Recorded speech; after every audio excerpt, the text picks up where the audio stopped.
Okay, Dave. I think for the supporters, it was a disappointing season last year. How do you reflect on it?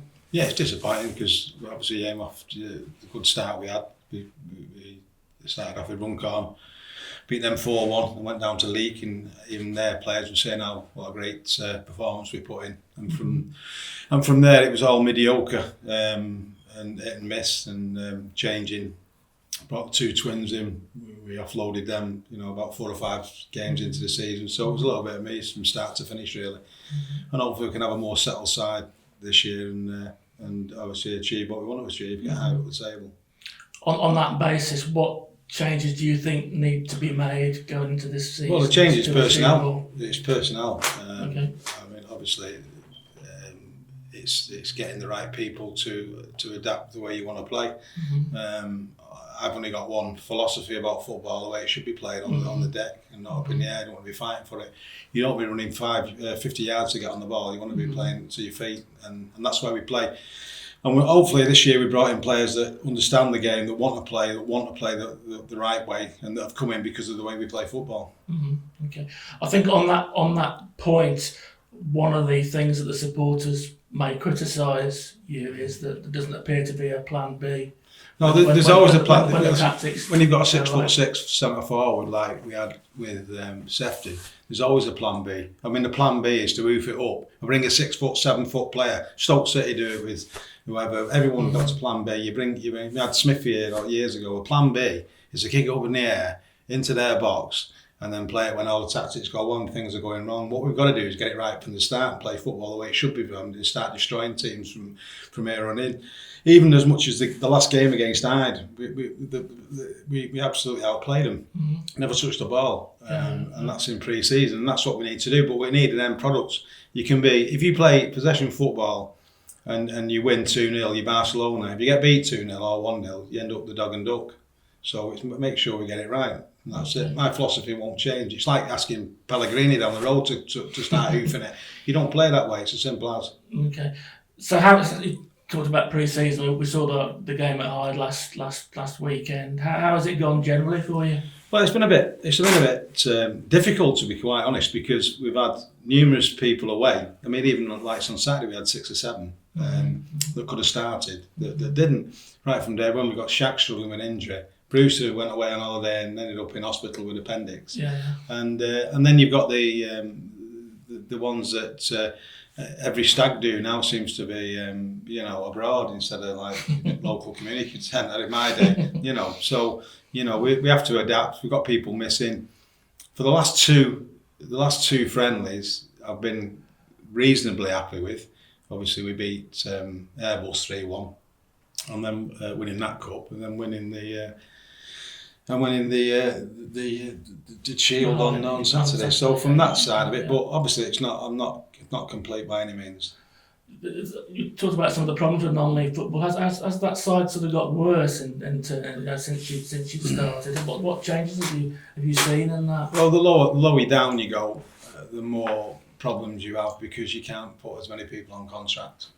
If you've got them on contracts, obviously the old players 100%. So you've got to give a little bit of leeway when people have got full-time jobs and then say the wives are at school, so you can go on school holidays. And I know you can stamp your foot down, but you have got to have a little bit of leeway because of the situation we're in.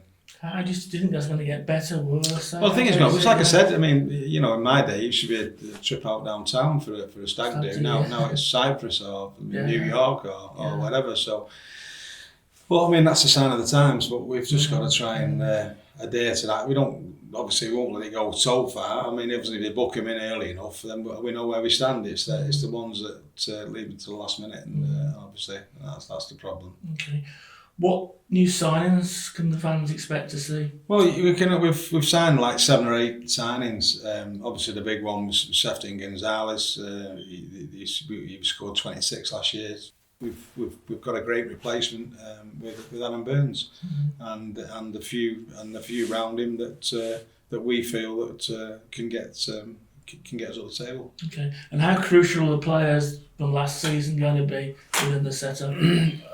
Well, they're crucial in the respect, but we finished where we finished, 14, 15. So there's got to be changes coming in. I they're the team that finished there, so we have to bring fresh faces in. So they'll have a part to play, but obviously we need to bring in new players. Towards the end of last season, the team was particularly defensively depleted, wasn't it, with injuries and people leaving. Yeah. What sort of players have you brought in to cover that? Well, we lost Priestley to Buxton. We brought in Frosty's trying to get through injury again, but he's injured, and we brought Lee Neville in on Saturday, and he played centre half. So we're trying to look, and he's a left back. So we're trying to look for players that can play in a couple of positions that can, because help us win situations. You know, we've got Howson back now, but he's been missing for the last couple of games. So if you can play in 2 or 3 positions, it'll help us out immensely. Okay. Can we expect to see some more younger players getting involved? Definitely, if they're good enough, you're young enough. I mean, we've got Reece Clooney there, who's come from Cheadle, and has played in every pre-season so far, and we've got high hopes for him. Hopefully he can. Yeah, but I mean, there's no age limit. You can be 16 or 60 if you're good enough and you're fit enough. You can play. Okay. Are you excited by the changes to the league this season? Some of the new clubs coming in. I don't know. I'll just take one game at a time. To be honest, it's just it's one of them. It seems to be changing every year. To be honest, it certainly does. Yeah. So you know, if you get used to it this year, it could change next year. You know, but it's obviously it'll be a little bit interesting because of the new clubs that have come in. But we just need to get out of the league basically. Okay. I was going to sort of ask, who do you think might be the best team in the league? You're obviously going to say Droylsden. Well, no, I mean... Is there anyone you particularly notice what's going on?